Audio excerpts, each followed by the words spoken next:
Yo, yo, yo. Welcome to episode 29 of Wings, Beers, and Tears, your DMV sports podcast. Happy Thanksgiving out there, Wings, Beers, and Tears listeners, followers, friends, and family. We are doing this podcast on a Tuesday night of Thanksgiving week, and that means we've got all kinds of good shit to talk about. All kinds of college basketball tournaments. There's college football on odd days. There is NFL all day Thursday and then on Sunday. So we got all kinds of stuff to get to. Let's go around the table and make sure everybody's in good spirits this evening. Our host, Jerry, how are you, sir? Hello. How are you? I'm doing well, thank you. I am Todd, and joined as always by the esteemed Jeremy. Sorry, folks, had to take a selfie with the fan. How you guys doing? Jeremy over there doing shtick. Good job. Love it. I didn't know what the Love fuck it. he was doing. I was God, like, dude, we're over here, dude. What are you doing? He's not the most creative guy in the world for nothing, folks. So please give us a listen on iTunes, on Spotify, on Google Play, wherever you find your podcasts. We got a whole lot to talk about tonight. We're going to fire things off with our NFL discussion of the week and one Lamar Jackson, who is pretty much the story of the NFL right now. Oh, good. The Redskins got a win, but they still stink. Then we're going That's right, they to did discuss win. I our forgot about that. Washington Capitals and Most the disappointing NHL. win in the history of football. That was a Miami game, but still. And we will round out our discussion tonight with some college football and college basketball talk, because those are about to hit some pretty exciting times. So right off the bat, our resident Ravens expert, Mr. Jerry, why don't you give us a little recap of last night's ass whooping out in Hollywood? I can't say what I'm more surprised about, how good the Ravens are or how bad the Rams have gotten.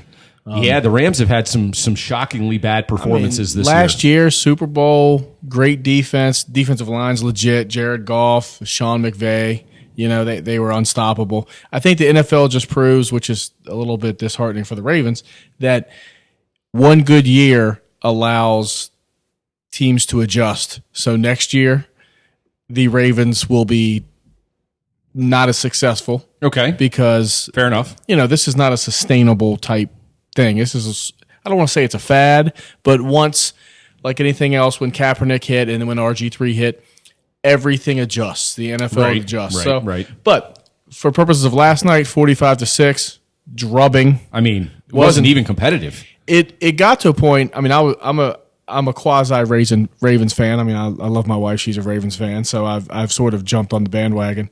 But I couldn't even. I was nauseated by all the glowing praise of Lamar Jackson by the Monday night.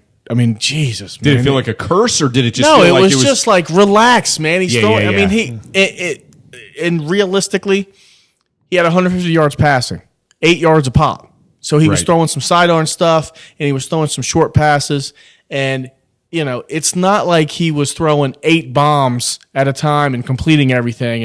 And, I mean, he's amazing. Don't get me wrong. And they are on a heater. Yes. Right? This Yes, is they the are. offense at the beginning of the year when I said it's going to be revolutionary. Yeah. Right? It's going to be wide open. And if you looked at some of those plays, upon the handoff, it was like the seas had parted. Mm-hmm. I mean, he faked the handoff to the running back, and then he went the other direction, and there was nobody there. I know. And it was like, and that's Wade Phillips on the other side. So I think it's a combination of they are on a heater. They can do nothing wrong.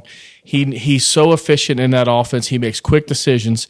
And you got to pick your poison, man. It's almost like you're running against a wishbone, like you either tackle the quarterback immediately or you go after the running back, but you can't do both, right? So everybody's got to play assignment football. And if you guess wrong, he's going to make the right choice and make you pay. So, but I mean, he was 15 for 20, 169, 8.5 yards average per pass. So he wasn't throwing the ball down the field, but 5 touchdowns, no picks. A QBR of 99, which is amazing. Was that at a 25? Yeah. He also had 95 yards rushing. Every game now. Yeah. Every game. So it's almost, he's a 250 total offense guy. I would love to see him get out of bounds every time he runs. I'm kind of with you on because he that always one. takes a hit. Yeah. And Booger McFarland last night in the third quarter, you're up 28, get him out. Oh, Because it was like completely agree. he's going to keep running, he's going to keep taking shots. And in the NFL, these guys play with pride. So if you're embarrassing them, it's not like they're gonna give you a shot. That's right. When you go to bounds. But Ingram is developing into the running back we thought. He had seven yards a carry, 111 yards. And he was actually dangerous out of the backfield catching the ball last night, too. He was. I mean, nobody had, I think Marquise Brown had 5 catches for 40 yards or something like that. But, I mean, they just spread it all around. I mean, they had, 7 or 8 receivers getting balls. Mm-hmm. So they're clicking. The defense stepped up better. Now, I don't know if that's a reflection, and we could talk about this. That's a reflection of maybe the Rams are just in a rut. Because the Ravens defense has been stepping up, but they're not that good. No, they're not. And so, but if they keep playing like this, it's almost like they need to have some adversity because right now they're getting too high on themselves and don't believe the press, right? But they play the 49ers next, and I think then they play Buffalo, so they have some really tough tests. No, they do. And New England keeps winning. So and New England, they keep winning like 10-9. I know. No, it's not pretty, but it's still New England, and I think New England's already at 10 wins. Oh, they're going to be there. They're going to be there. So, but they don't strike me as like. I mean, their defense is unbelievable. Yeah, but they don't scare anybody anymore. They don't scare anybody anymore. I mean, they're going to be tough to beat. So, Jeremy, what do you think about Jerry's point about the Rams? I mean, on paper, you went into this game Monday night.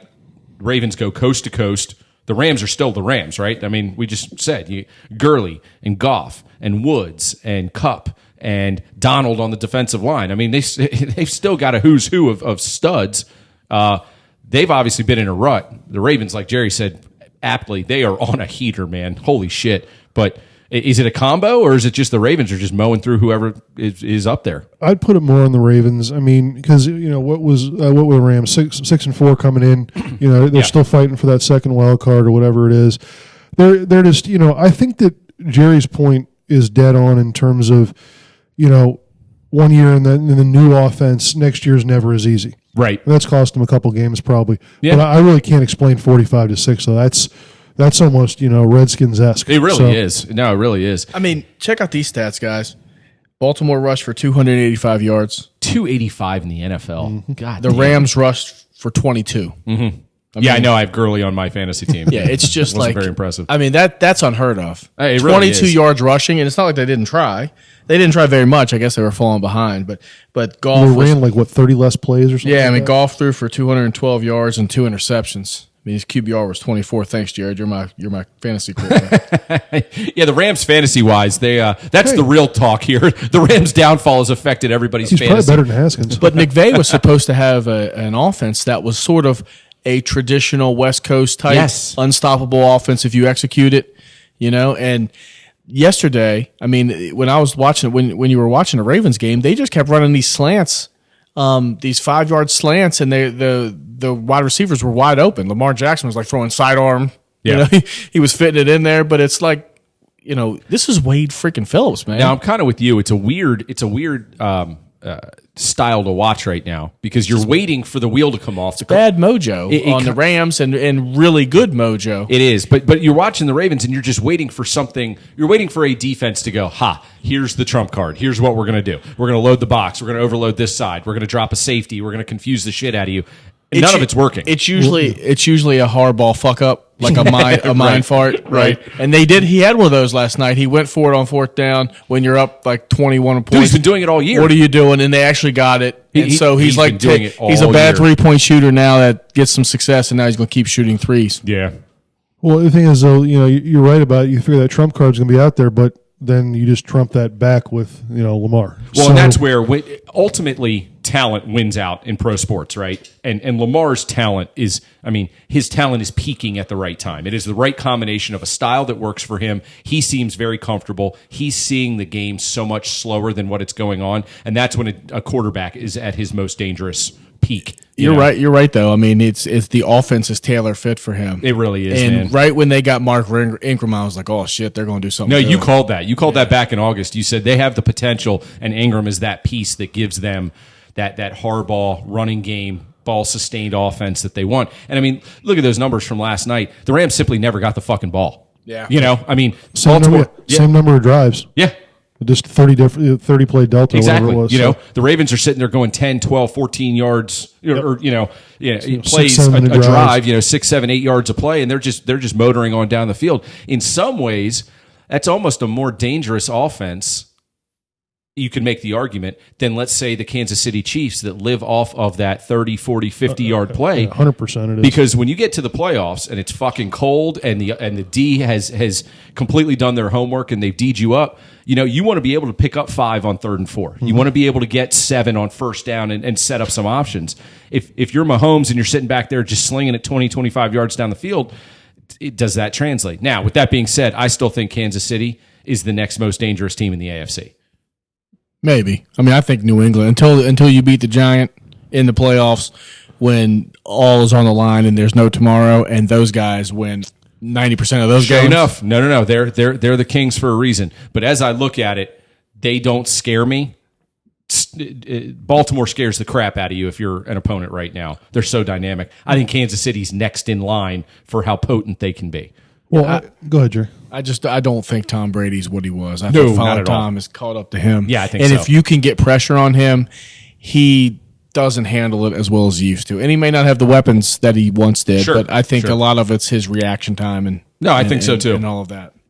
Yeah, well, I think what I'm most impressed about, and I really don't care about the Patriots. God, I hate even talking about them.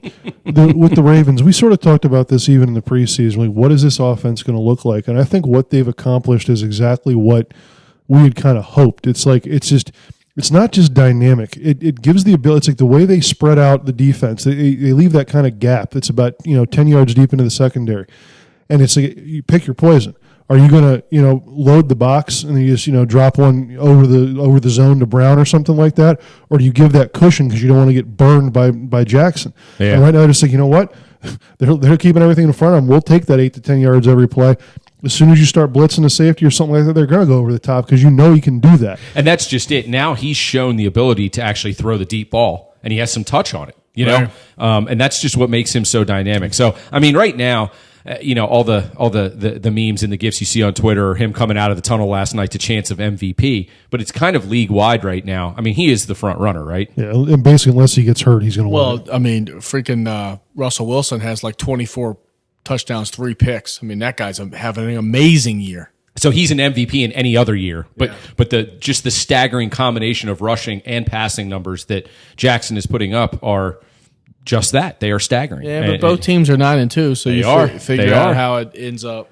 Nah, it's gonna be fun to watch them down the stretch here. And like you said, the schedule does not really lighten up for them. I mean, and being in a very competitive AFC, they need to bank as many wins as they can. So they just Harvest need to your keep nuts, boys. That's it. Bury them while you can, man. All right, so let's move on down the Beltway and talk about the Washington Redskins, who found a way to win. What the fuck are they doing, man? They're ruining the Chase Young Christ. selection.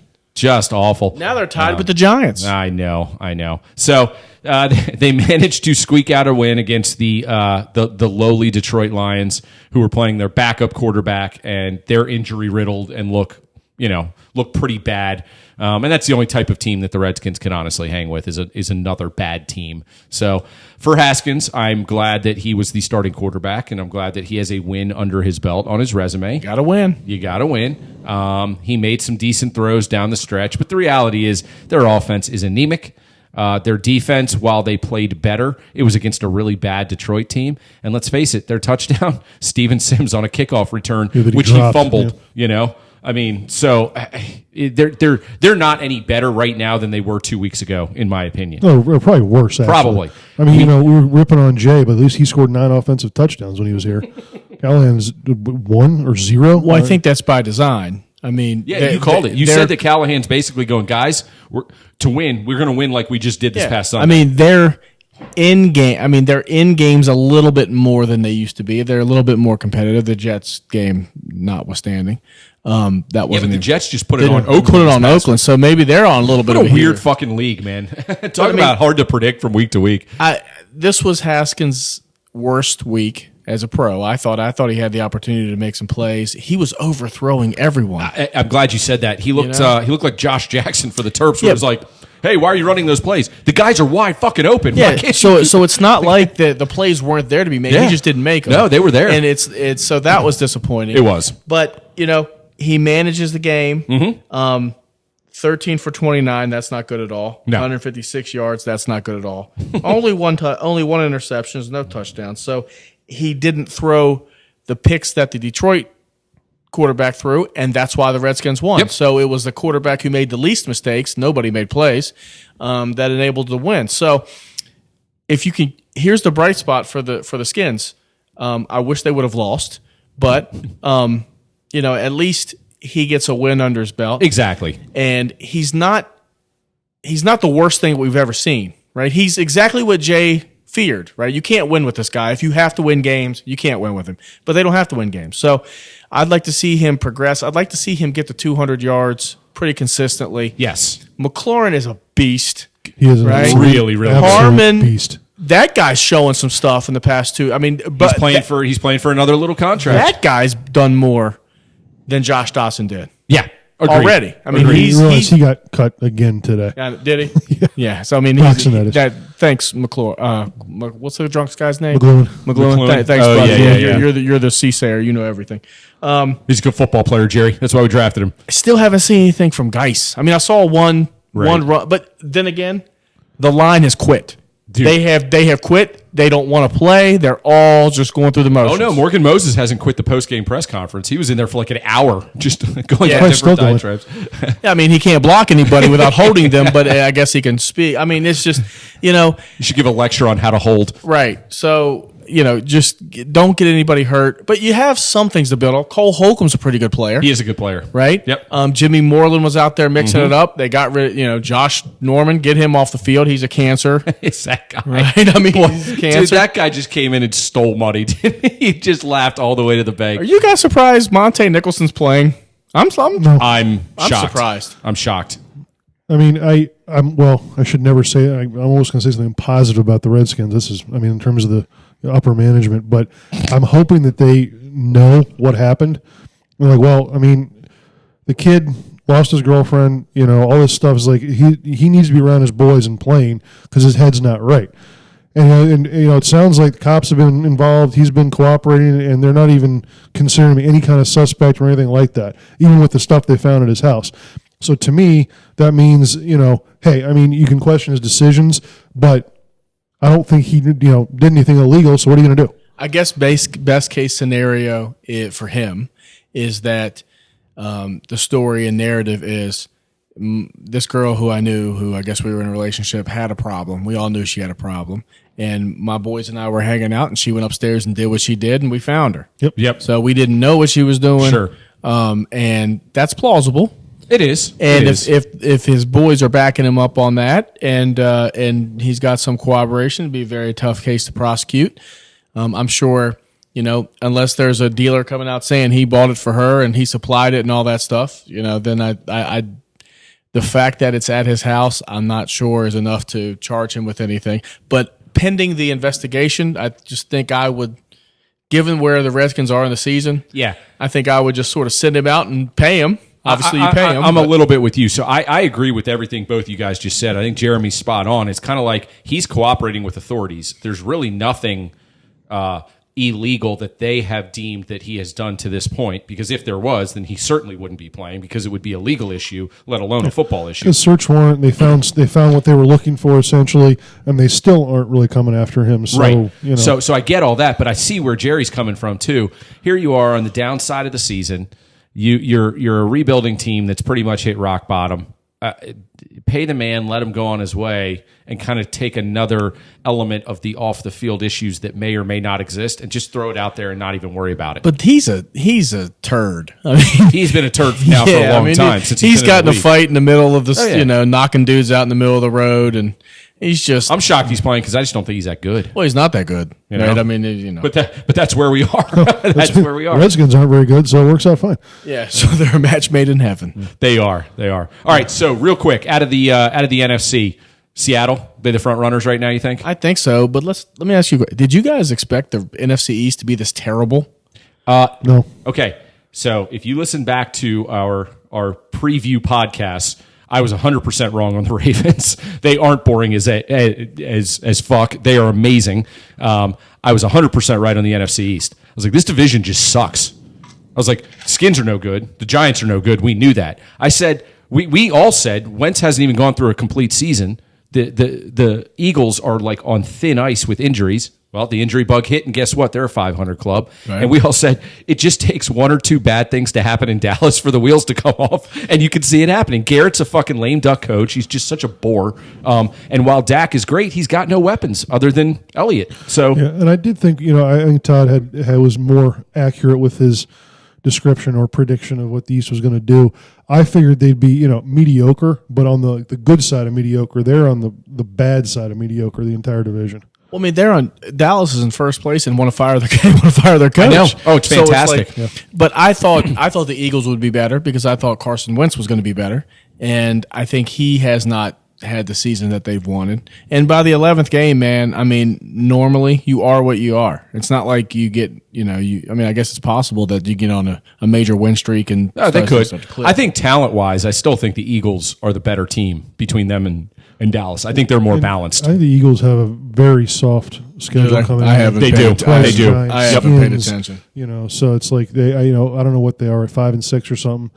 I mean, they could win out with their schedule. They could. I think the big game is. I think the game is in Philly. I think it's Dallas and Philly on December 22nd, I believe. Okay, week 16 or whatever. Yeah, I'm embarrassed that you know that. I think that the winner of that game wins the division. Okay. Because I think Philly has the more winnable schedule down the stretch. So if they can bank that one as well, they can probably go 4-1 down the stretch and win the division. And doesn't Dallas have Skins week 17? You should be scared. You should be very scared to come to the the imposing confines of FedEx Field. God, what a shithole. So, all right, so let's. One more comment. Yeah. Before you cut me off rudely. I could do that too if you want. Yeah. Well, let's talk about. I'll cut you off. Let's talk about David Martinez's decision. All right. These are the Thanksgiving Day games. Chicago at Detroit. What a fucking snooze fest that is. Dude, and Driscoll might be out too. I'm going to put Ty Johnson back in the Wildcat. I'm going to watch like American Gangsters or something like that, whatever that show is on A&E with all the gangs. I'm riveted by that, so I'm going to watch that during that time. They wanted, what's his name, Josh Jackson, who the Skins used last year. Oh, yeah. But he's got a contract with the XFL. XFL won't let him out of it. That's too great. Vince McMahon. Oh, I love it. But Buffalo at Dallas, that's not bad. That's not a bad game. That's not a bad game. And then New Orleans at Atlanta. That could be decent. Yeah, that could be decent. All right. That's our Thanksgiving. I'm going to be shit faced tomorrow, and I'll be shit faced Friday. So I probably won't drink on Thanksgiving to pay homage to America. To America. It's not the fucking 4th of July, Jerry. Whatever. Absolutely no sense. Communist. PGA Championship, whatever. Oh shit, that's great. All right, so let's turn our attention here. That was some good NFL wrap up talk, and let's go Ravens, and let's go Redskins. We want draft picks. So moving on, let's get to the ice, and let's talk about our caps. So season's fucking over. That's what the cap season. If you heard that, that's what the cap season's turning. Oh Christ! All right, so a week ago at this time, they were sitting there with the best record in the NHL, most points. We were previewing their week ahead and said it was kind of odd, and sure enough, it was.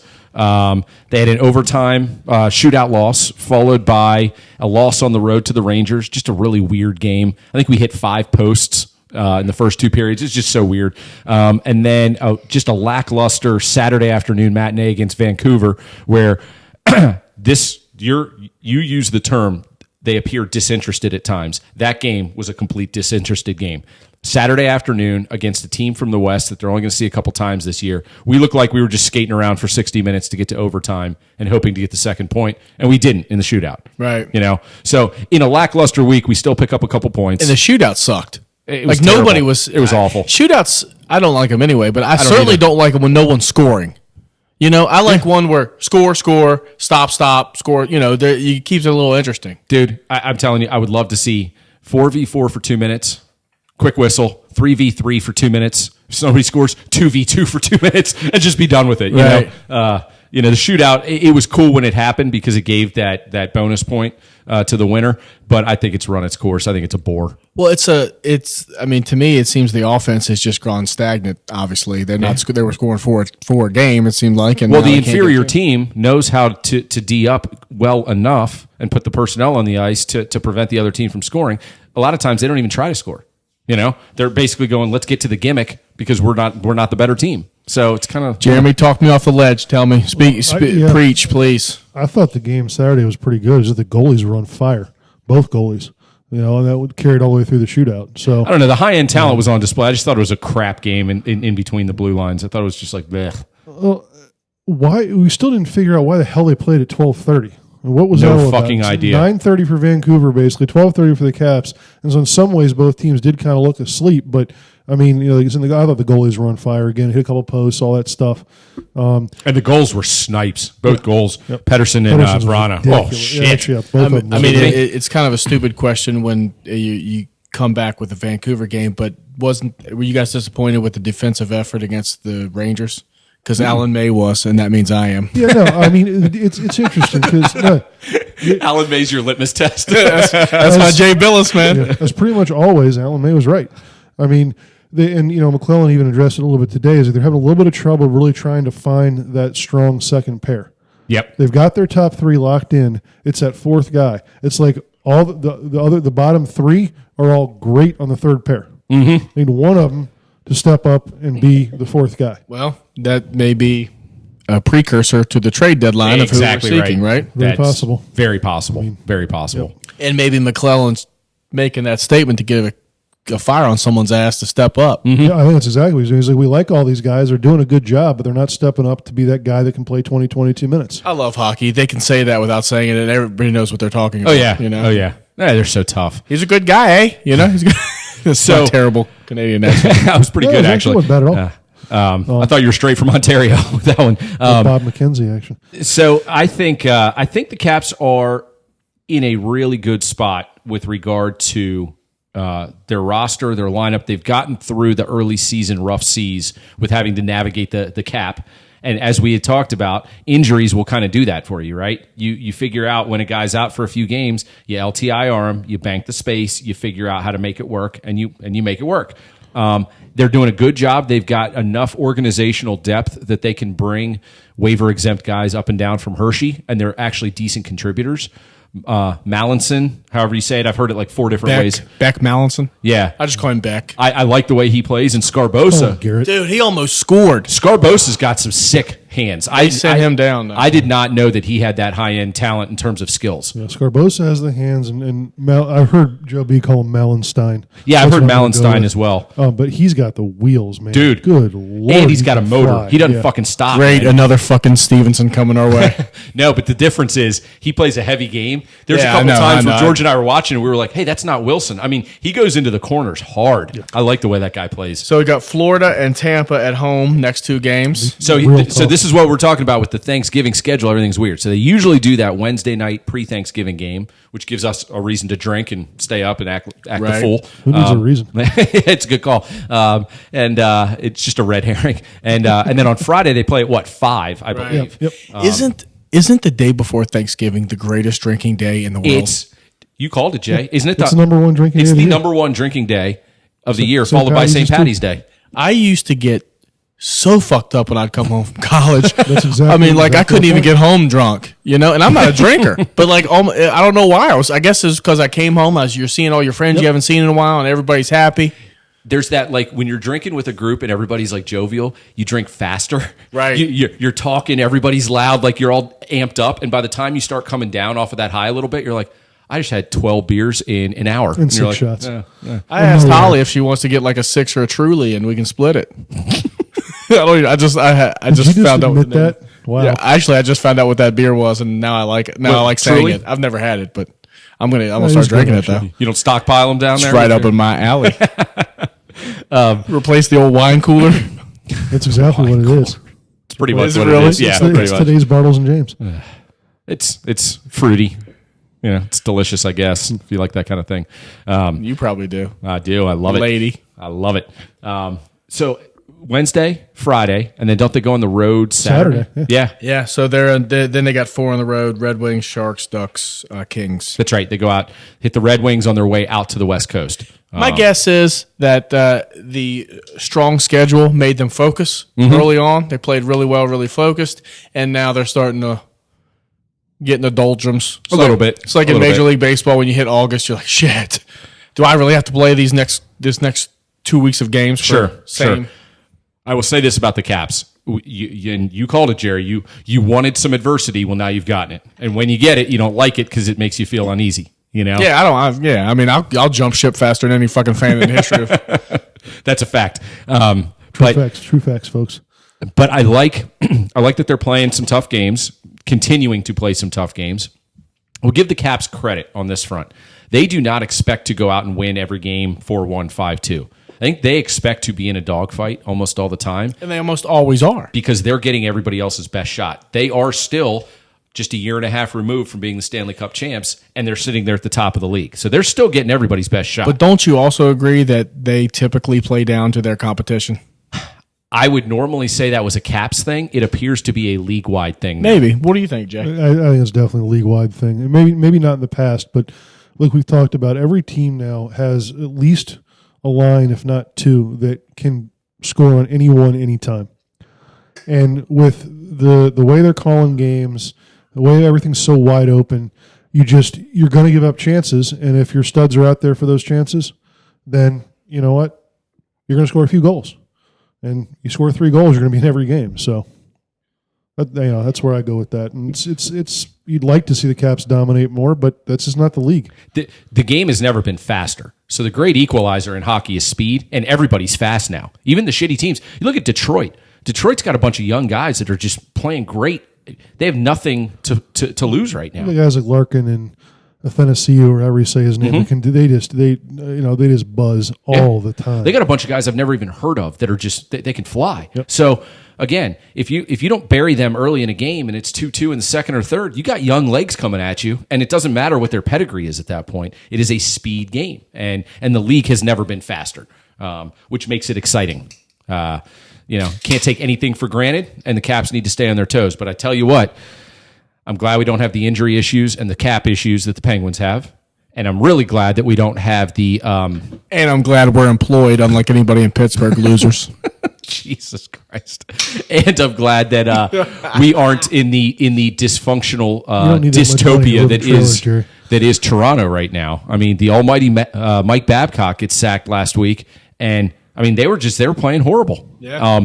And I think it was anytime a coach goes down, especially one as well respected as Babcock is, before the firing, the media's not really going to jump on him, right? They're like, he's trying to right the ship, he's trying to do all the right things, and then as soon as he goes, they're like, oh my God, every player in that room hated that guy. Yeah. It's coming out that he ran the old tight ship, and they were just like, dude, let us play, And yeah, I mean, but this has. If those guys knew what they were doing, they'd be better, right? What's the old Bobby Huggins thing? The best thing of coaching is you find out what they do and you make them do it. Mm-hmm. Find out what they do well and make them do it. And maybe Babcock was trying to do that, trying to send a message that this is what you guys do well. They sort of resisted that, and they wanted to do more for whatever reason. I don't know. I think coaching it's all about timing. And Babcock is a brilliant hockey coach. There's no doubt about it. But he doesn't rub a lot of people the right way sometimes. Right. And this new age, hockey, the teams are younger and they're faster, like I just said. And apparently where he really got into trouble is he was hamstringing some of his D-men, and because they got a lot of puck movers on D, and one of them was Tyson Berry that came over from Colorado, and he was having an awful year. He just signed a monster contract. First game in, goal and an assist, and he was buzzing all over the place. And apparently the coach was just like, Dude, go play. He's like, I don't fucking care what you do in your own zone. We'll cover for you. Go. And Babcock is completely old school. Like, no, you don't pinch here. You don't do this here. You don't do. Well, maybe it'll work out for him. Maybe. Hey, you know what? The Penguins, when they were struggling that year, and they brought Bilesma in and fired Terrian, and then they fired Bilesma, and Sullivan came in. So there's something about that midseason coaching switch. And when you're a super talented roster, and by the way, Toronto is super talented, they scare the shit out of me coming down the stretch. And, the thing is, our old Caps coach, Ron Wilson, always said, he's like, 2 or 3 years is about it. Guys tune you out. If you're any kind of disciplinarian, guys will tune you out after that. Yeah, I think he's right. And we've seen that, from Keenan on up in our generation. I'm sure there were guys, before that were the same way. And also, I mean, everybody in this country is getting softer. And I think that's, the players, they, instead of just shutting up and doing their job, they whine. That's a fair point. Well, now they have more avenues to whine. They do. You go on social media and whine. You know, you can have people get on social media for you and whine. You can get with your agent and be like, "Hey, remember that no trade clause? Yeah, let's get that out of here. Let's get me the hell out of this town." No, getting back to the Caps real quick before we move into our college talk. Who on the roster right now, Jay, would be the right fit for that fourth D-man to round out the top two pairs, in your opinion? Or do they need to look elsewhere, like Jerry was saying? Well, I think that nobody's stepping up to play that 22 minutes that you need. And, Gudis doesn't quite skate well enough to do it. C still a little on the young side. Mm-hmm. Honestly, when he said he loves his top three, I'm not sure if he's counting Jensen or Orloff as the third guy. I don't know that either, because I thought Jensen was. Remember, I said a couple either last week. He's been a little bit of a disappointment. Well, honestly, Orloff and Jensen just fit the mold of the scenario I just painted. Yeah, Jensen sits at home. He's very responsible. He's steadfast. There's nothing flashy about his game. Orloff scares the shit out of you. He's all flash. Yeah, he scares you, but then but then you get up out of your seat and you're like, oh, who's that guy moving the puck up the ice? And it's Orloff. So, good point, Jay. I don't know who he's talking about. My guess is he's saying Jensen's the third, and it's more of a shot at Orloff to step up. But that's just that would disappoint me if that was the case. You don't think it's any chance Gudis is the third? Because everybody raves about Gudis. No, because I really think that he's perfect in the third pair. That's why they got him.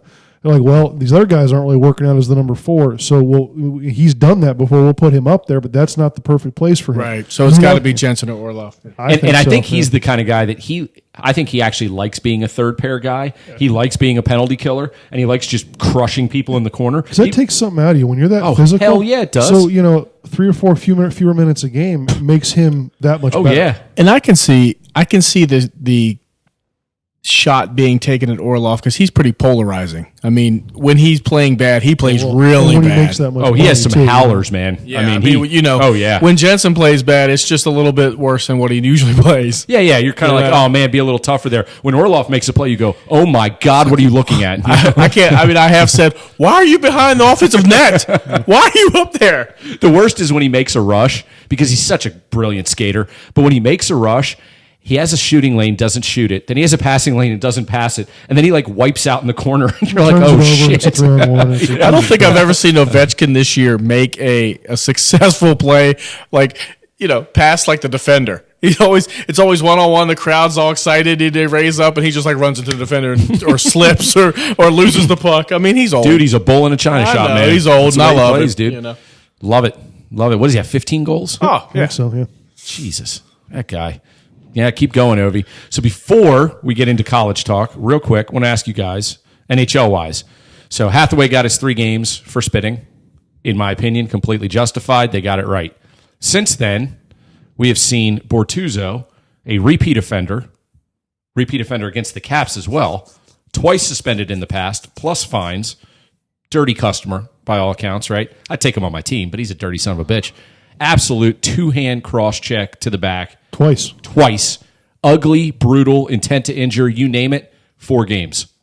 And that's only because he's a repeat offender. And they said the only reason he got 4 is because he's a repeat offender. And remind me. What the bloody fuck is going on? Remind me on Hathaway's history. 0. Settle. 0. Yeah, but I mean, you can't spit on somebody. Oh, but you can intend to injure twice. You try to break the guy's back. That's cool. I'm not explaining it. I'm not justifying. I'm just giving you an explanation. I think the next one that's going to set me off is to see what happens to Tampa's Cernak. Did you see the elbow to Dahlin?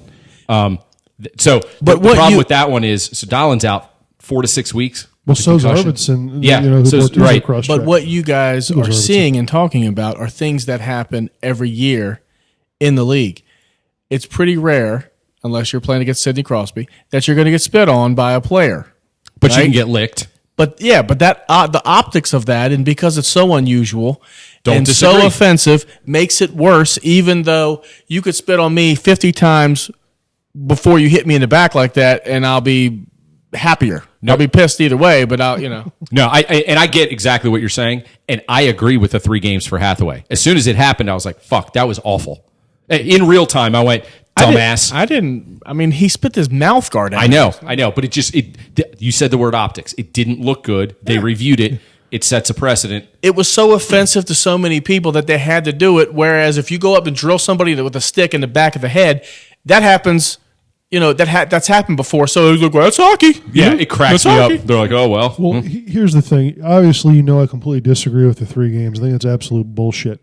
But if you want to say, you know what, in this world, everybody sees this stuff. We don't want to be a joke of a league that doesn't really suspend. You don't want kids doing that. Give them 3 games. You know what? Whatever. I got no problem with the 3. Exactly what we said. Now, again, this wasn't a spitting incident, but we said it doesn't even matter what they suspend Hathaway for. It's what's the next suspension going to be. Yep. And here they've come down. It's absolute fucking garbage. It's complete Bortuzzo should have gotten 8 to 10 games. No question about it. Zero question about it. And the league, you know what? I guess the league fucked it up. I shouldn't be surprised. Bruce Allen should be running the NHL DOTS. They fucking suck. Wait till Wilson gets another ejection. He'll get like 25 games. Yeah, and seriously, all Wilson needs to do is flatten a smaller guy, and it's going to be like, everybody's going to be like genuflecting. Right. Oh, dear Lord, I can't believe that just happened. Meanwhile, Bortuzzo basically pulled out like, a weapon. Oh, the humanity. I know. It's so frustrating. All right, let's move on. I love being disgruntled.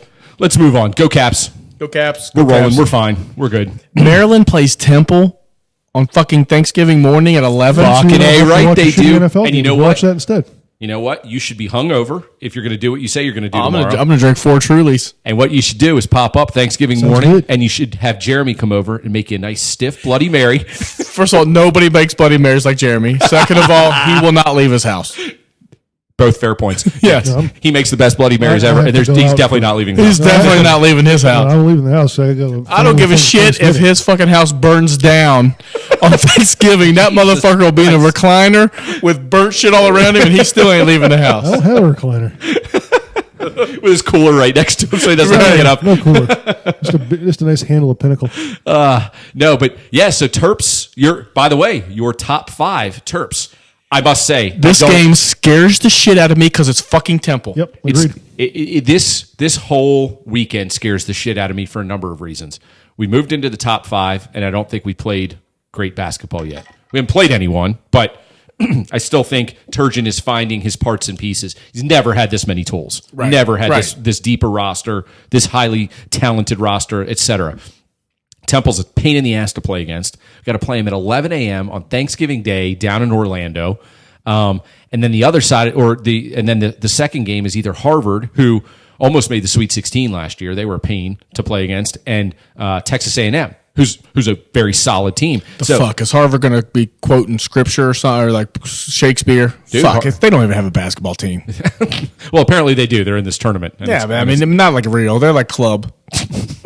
Well, apparently they're Division I, Jerry. They're probably all white too, which is I would rather play Kentucky than Temple, just because the style is good. I mean, Temple basically plays with switchblades. They are gonna, when you come in the paint, they are gonna jack you up, and then when you get up, they're gonna jack you up again. The game is gonna be like 35-30. It's not UVA. Oh, it's gonna be terrible. I mean, it's in Maryland.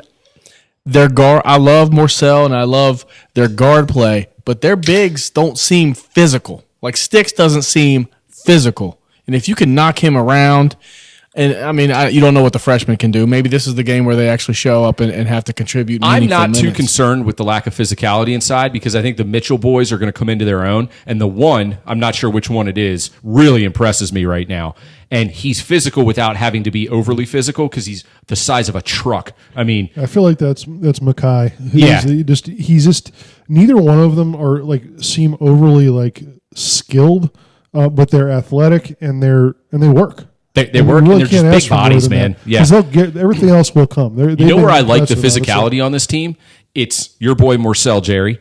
It's Ayala. It's Dante Scott. Mm-hmm. It's Wiggins. Those guys are a pain in the ass. And the defense on Wiggins this year, man. Dude, the team defense right now, and actually this is one thing that really this is what swayed me a little bit. I don't like being ranked top 5 this early in the season, especially with the likes of Michigan State and Kentucky having some early season losses, because I think those teams are completely legit.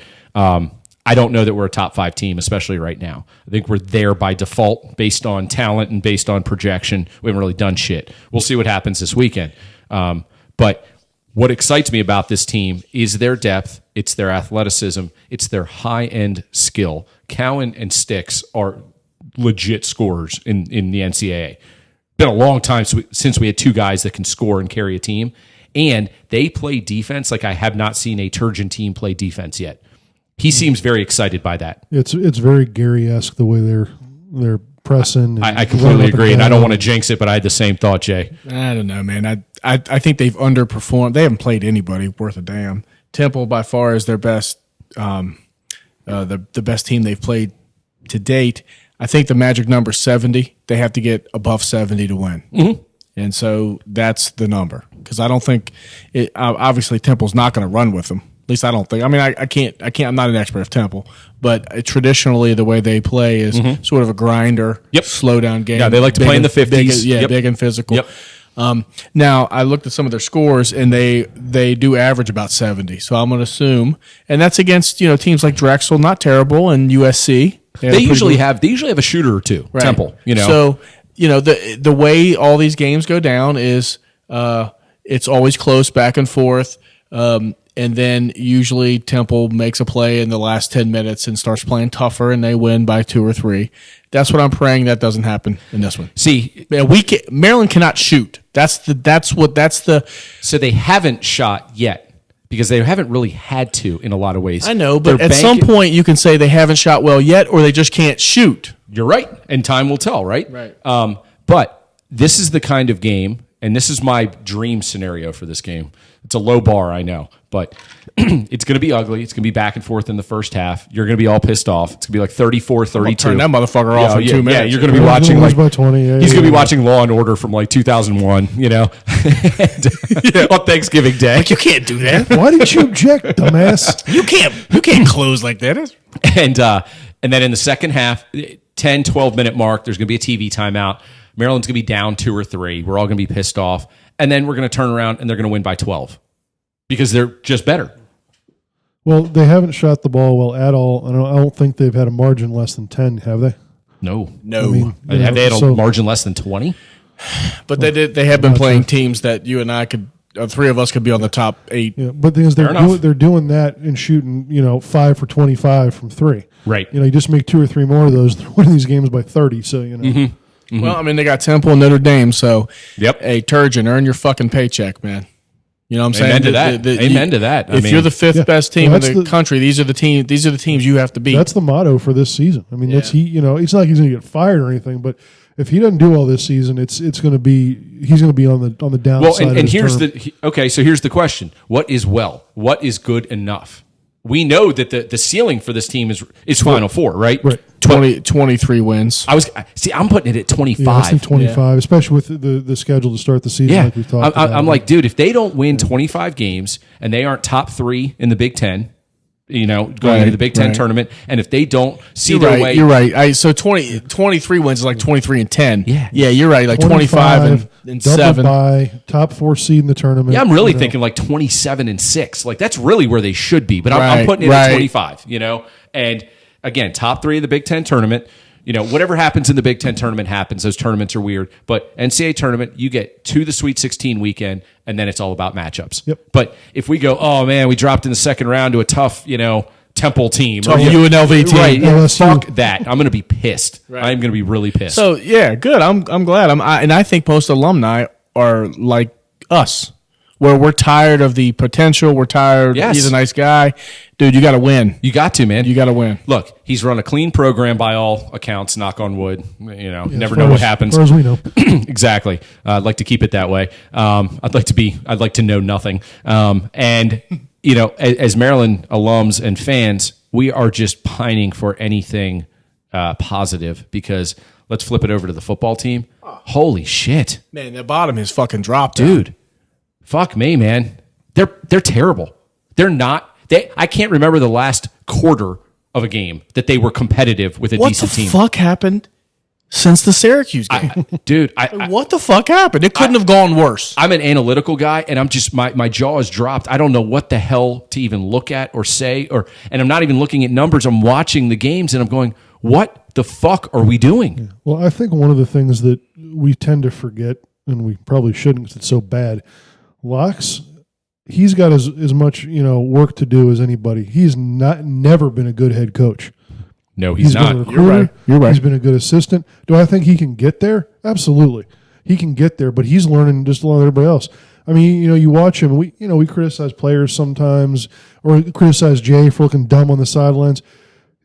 Locke's body language is never very good. He always looks frustrated. Now, and frumpy. Good reason to be frustrated.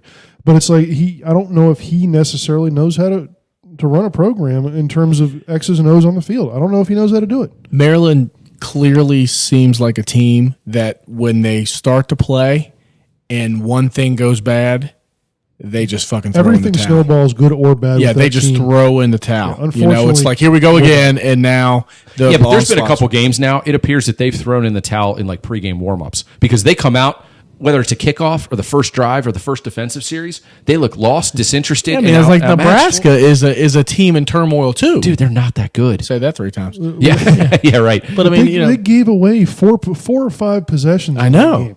Well, I mean, I'm not saying that it's going to be a close game if they don't do that, but that's probably 28 to 35 of the points you gave up. I mean, it's gross. They don't even have a chance. See, I look at last year, and granted, it was so weird. I think they played off of pure emotion and pride for Durkin, who was on his way out.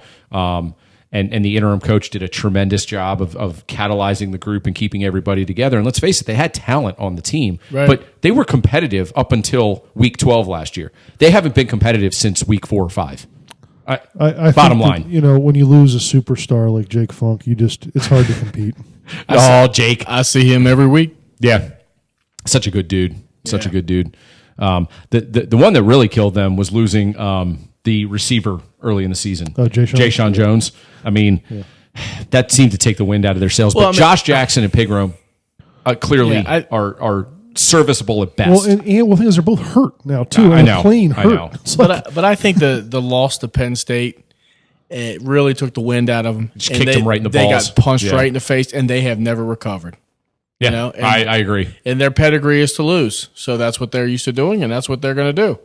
So yeah, but losing is losing. Losing in spectacular fashion. Over and over again. They're not. It's one thing like West Virginia. They're 4 and whatever, but they beat Kansas State at Kansas State, and they lost by 7, and they had the ball on the 10-yard line with 4 chances to tie it up with 20 seconds left. Absolutely. And so they're in it. They're fighting. Correct. They're just not any good. Right. But at least he has the team where Loxley just seems he can't get them to stay in it when things go bad. And that leads to the next question or maybe he's helping them do bad. Maybe his decisions make things worse. I don't know. Who knows? So I've heard, follow a few of the insiders on Twitter, and I've heard some podcasts and stuff where some insiders are saying, people don't know shit on podcasts. Yeah, seriously, what a bunch of assholes. The void of talent on defense is staggering. Yeah. They said basically going into the season, they were going to have to pull smoke and mirrors and just a rabbit out of a hat to even be competitive, and they haven't done that. And they've had injuries, and they've underperformed,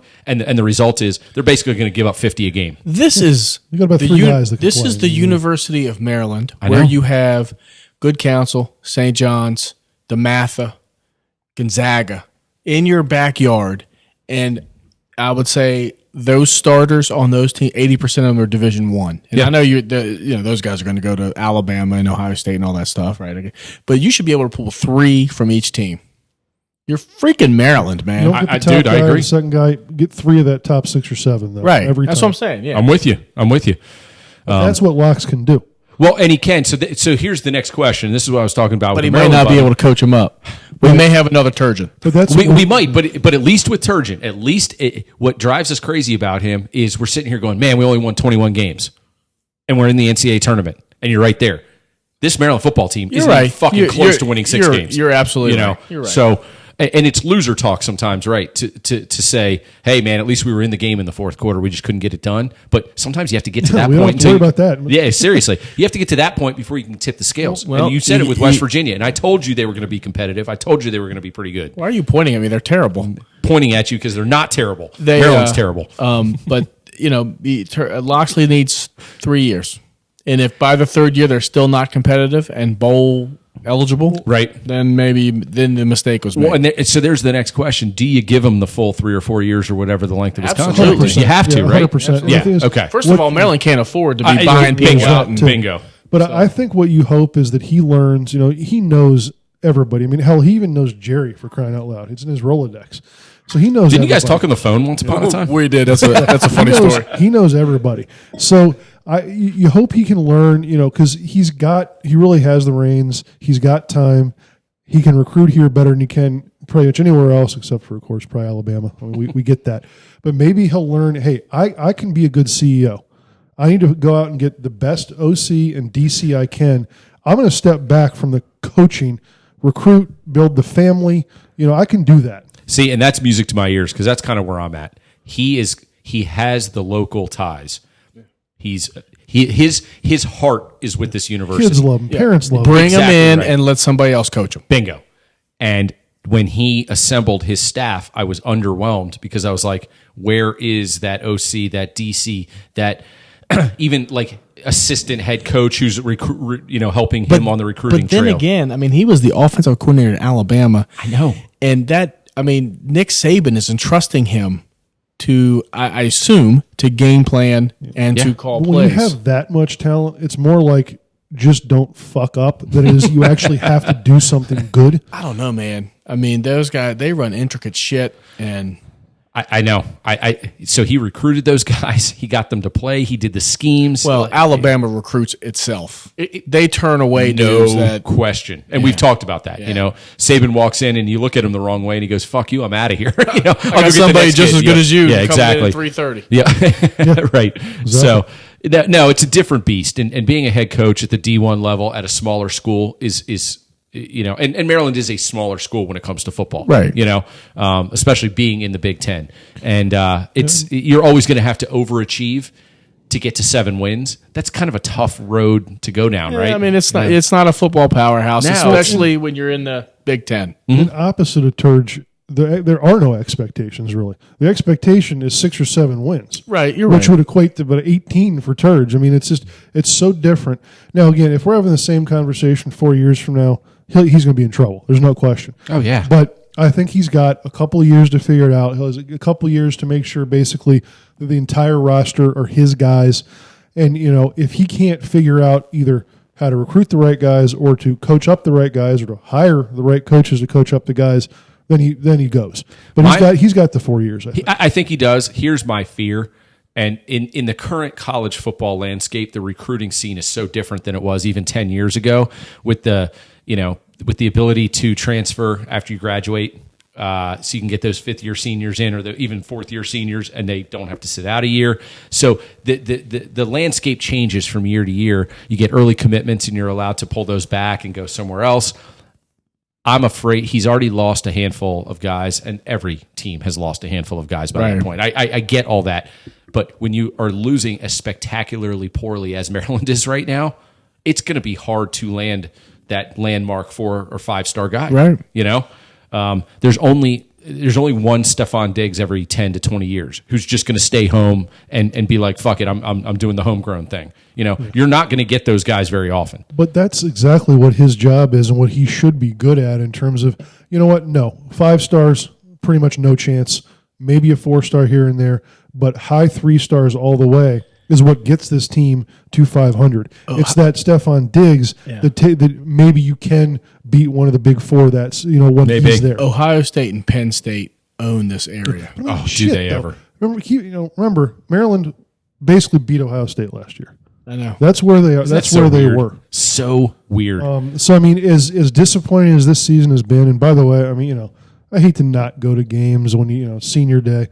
I think we're pretty smart for not going to that game. Oh, that looked miserable. I asked Mitch. I was hoping you weren't there. I emailed Mitch and asked him, and he said he wasn't quite sure, the true landscape of the stadium, but he's like, it was not great. Right. He said there were so many Nebraska fans there. Now there's a shot. They wear red too. There's a side-by-side pic on Twitter, and it's basically if you're on the press box side, it's the right 3 to 4 sections are full from top to bottom of red and black Nebraska, and the Maryland student section, there's like 5 guys. I mean it's painful. But Nebraska, I mean, you got to give it up to those guys because they sucked for a decade. Oh, yeah. And they are still passionate. Didn't they have Callahan about a decade ago? Yeah. But they brought in Scott Frost. And, Yep. Or is that his name? Yeah. Scott Frost. Yeah. And he's the savior, and he hasn't rebooted. He hasn't, but it's interesting because he had great success at UCF. And, I mean, Right. he got a bunch of guys to the pros from UCF. I mean, it's not – they recruit okay. Yep. It's just how it doesn't translate. Dude, it's hard. Big Ten football's hard, man. It's a grind, dude.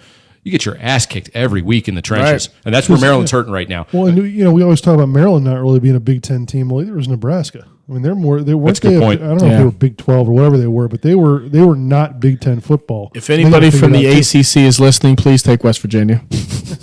Please. Speaking of a bad conference, how bad is ACC football? It's awful. It's Clemson awful. and then everybody else. It's Clemson and then like Virginia Tech, and they're not even that good. I mean, a big Virginia Tech matchup this weekend, boys. Actually a pretty good game. I think Hamstring game. Pulled hamstrings, everybody. you don't like those teams, Jerry? Nope.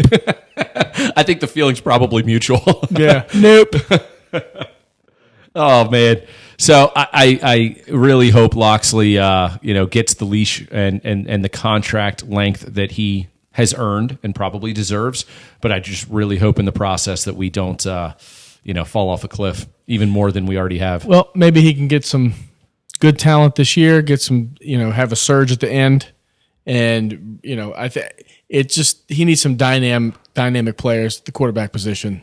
I mean, is especially this was the year I thought that had been solidified by bringing in Jackson, having Pigrom. Right. You had a couple decent guys in the wings that were on the bench, and just they've been awful. Yeah, their offense is been anemic. disappointing. But you said it when we did our preview. You said their lines are terrible. You said their O line and their D line are young, undersized, and they're just going to get crushed. And that's exactly what's happened. Which begs the question: how bad is Syracuse? Oh my God! That seems like so long ago. We were so optimistic. Like years ago. It seems like recruiting If classes we could go ago. back and take out the week where I was predicting like a Penn State, it was like 70-0. Maybe the worst prediction I've ever had in my life. God, what did you say we were going to win that game? Because you said that's what you got all pissed at me for saying we were going to lose by like 2 touchdowns. Pussy, we're going to win. We suck. right. We suck at predictions. So give me your prediction of the Temple and Notre Dame games coming up for basketball. Okay, I think Maryland beats Temple. I think it's going to be tight. I'm going to go 72-63. We're going to feel underwhelmed, but we're going to feel relieved that we got the win. What I'd like to do is get that win and then roll through the rest of that tournament. I'd like to take care of Texas A&M, and then I think in the title game it would be USC, Marquette, or there's another decent team out there. Right. Davidson, one of those 3. I'd love to get if they're a top 5 team, they should go through that tournament and win all 3 games. You're right? I would be happy if they beat Temple 2-0. That's how scared I am of this game. I think Temple knocks them out of the tournament. Maybe they play consolation stuff. Yeah. You got to lose. But I think it won't be 2-0. I think Temple wins by 65-61 or something like that. So I said Maryland by 9, 72-63. Well, 65. You mentioned 70 before. I think 65 is my number. That's what Maryland needs to get to win that game. And I'm seeing a 76-65. Okay. I hope you guys. All right. So, All right. regardless of what happens in that tournament, the following week, before we go on our epic trip, we've got Maryland Notre Dame at Xfinity Center. That's going to be an interesting game. I like Maryland by 10 at that. So Notre Dame is way more talented than anybody we're going to have played by that point. But they don't play with switchblades, and I don't mean it bad. I mean you come into the lane, Temple fucks you up. Yeah, man. Yeah. You're going to get punished. But Notre Dame's got some high end talent, especially on the perimeter, and that is generally what hurts Maryland. They have a hard time guarding in the half court. But I like the guards. I do too. Our guards are good. What scares me is the Temple big men who play rough. And all right, so you think we lose to Temple? I think you lose to Temple. Okay, Jeremy and I have us beating Temple. Notre Dame. So you think we beat Notre Dame? Yes, by 10. I think we beat Notre Dame, and I think it's like 86-84, and it's like a little last second layup by Cowan. That's a game where we're going to have to shoot. Yeah. Right. No, I think that game's going to have good. Right. Students will be back after the break. It'll be right before winter break. It's going to be the first real game Lot at of Xfinity Center. Lot of buzz. Yep. The Turgeonites will be dancing and doing their thing. I think it's They going to be will. you know, I think Maryland by 2 or 3 last second. It's going to be a good one. See, I'm more scared of Temple than I am by Notre Dame. Is Danny Miller still at Notre Dame? When he there for like 18 No years. shit. Yeah, he was. Seriously. So we'll see. We'll see. We got some fun shit to look forward to with Maryland basketball. Thank God, because that kind of offsets the Maryland football lackadaisical season. Yeah, it's over. Yeah, it is, thankfully. All right, boys. Well, anything before we head out for the week for our Thanksgiving soiree? Nope. Any thoughts, ideas from the sports world? There'll just be a lot to watch between now and the next time we talk. Seriously, man. I hope we've got tons of cold beer and good liquor, and put your feet up on the recliner, eat some food, and gather some data for next week. All right, boys. Happy Thanksgiving. Well, happy Thanksgiving, everybody. Give us a listen. Wings, Beers, and Tears. Find us on all your favorite platforms. Give us a listen. Give us a shout. And give us a review if you're so inclined. Until then, happy Thanksgiving and go DMV Sports. Peace. Peace.